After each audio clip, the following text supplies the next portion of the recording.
howlgal ay sameeyeen ciidanka nisa waxay ku soo qabteen maleeshiyaad iyo horjoogayaal ka tirsan kooxda ugus kuwaas oo ka geysan jiray dhibaatooyin ay ka mid yihiin dilal muwaadiniin Soomaaliyeed degmada Hodan ee gobolka Banaadir iyo degmooyin kale oo ay ka mid tahay Dayniile horjoogayaashan iyo maleeshiyaadkan oo la soo qabtay 12 May ee sanadkan ayaa waxay caan ku ahaayeen dilalka dadka shacabka waxaana degmada Hodan ay hayeen kuwa ay dadku ka istaageen qadiyaan horjooga Mustafa Maxamuud Cali Xaynof oo loo yaqaan Master oo ahaa horjoogihii horkacayay shabakadan dilalka ka geysan jiray degmooyinka Hodan iyo Dayniile ayaan kula kulmay mid ka mid ah xarumaha Nisa waxaana uu sharaxayaa waxa uu qaban jiray Mustafa Maxamuud Cali Xaynof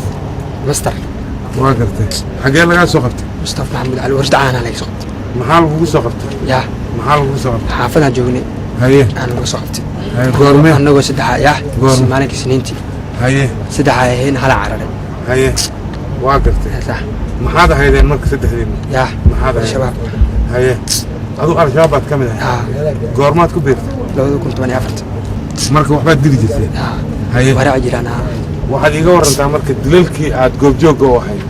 dilalkii waa ku bandhigaya karaa haye ii sheeg dilkii ugu dambeeyay oo minni hadirtan dhul ugu dilay jirtaana laba iyo lagu dilay ka gabaysatay waxaad u ahayd madaxaad u haye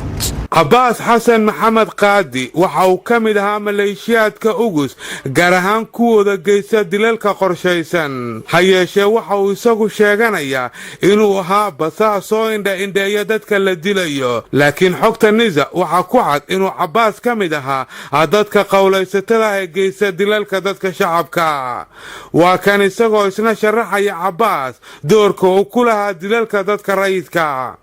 magacaygu waa Abbas Xasan Maxamed oo ku magacdar Abbas Xasan Qaadi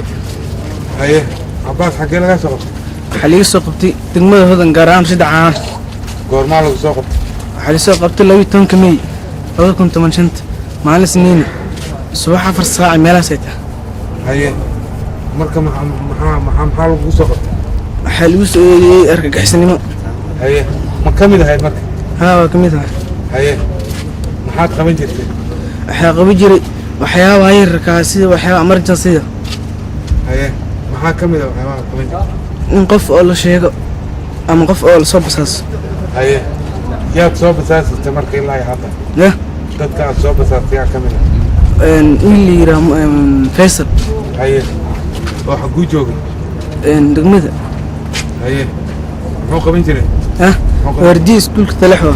Cabdiraxmaan Jimcaale Muuse oo loo yaqaan Yamani waxa uu ka mid yahay isna maleeshiyaadka dadka dilay kooxda ugus waxaana uu kooxdaasi ka mid ahaa muddo 2 sano waana shakhsiga ugu khibrada fog maleeshiyaadkan la soo qabtay marka loo eego ka mid ahaanshooda kooxda al-shabaab iyo geysashada ficilada guracan Cabdiraxmaan Yamani waxa uu maalinkii ka shaqayn jiray guryaha la dhisayo halka uu xilliga dambe habeenkii iyo galbihiina geysan jiray dilalka waxa uu ku howlgeli jiray bastoolad nooceedu ay tahay Belgium sida uu isagu sheeganayo waxa uu dilay dad fara badan oo muwaadiniin Soomaaliyeed oo ay ku jiraan saraakiil askar iyo dad shacab waa kan isagoo sharaxaya sidii uu geysan jiray falalka Abdiraxmaan Jimcaale Muuse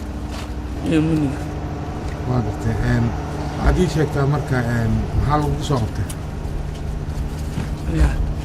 ana oo kiimada meel laga shaqaale soo qabtay oo ciidamadan noo sugid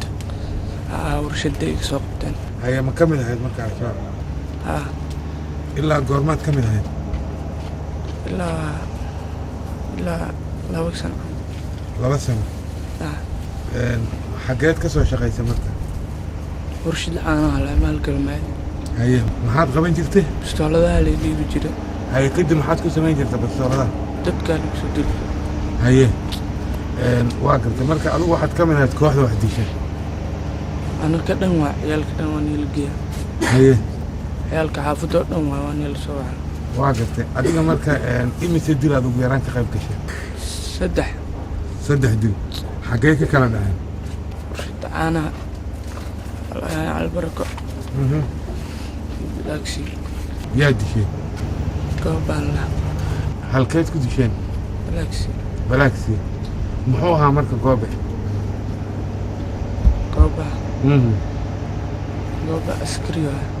kasokow saddexdan waxaa jira iyana laba kale oo maleeshiyaad oo lala soo qabtay kuwaas oo iyaguna weli ay ku socdaan howlo baaritaana waxaana ay dhammaantood ku jiraan gacanta nisa shabakadan waxay ka koobnayd 7 qof waxaana ay geysan jireen dilalka dadka rayidka saraakiisha askarta waxaana ay haayeen kuwa ka qowlaysa degmooyinka Hodan iyo Daynile waxaana 5 ka mid ah shabakadan oo hadda ku jiraan gacanta nisa halka 2 kalena ay ku joogta nisa waxay sidoo kale ciidanka nisa burburiyeen shabakad kale oo yana ka howlgalaysay suuqa ugu weyn ganacsiga Soomaaliya Bakaaraha kuwaas oo iyaguna geysan jiray falal dilala shabakadani waxaa ka mid ah labadan wiil ee dhalinyarada oo magacyadooda lagu kala sheegay Saciid iyo Bashiir waxay ka sokow falalka dilalka ay fuliyaan u dheera hanjabaadaha telefoonada ay u geysan jireen ganacsatada iyo dadka ka shaqeysa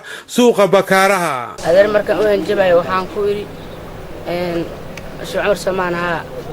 shirka meesha ku waa ka warqaba wax walba dhan waa la socdaa ilmaha xunka dhunta u galayso oo aab shaqada ka burunayso wax walba dhan waa la socdaa saas teera ku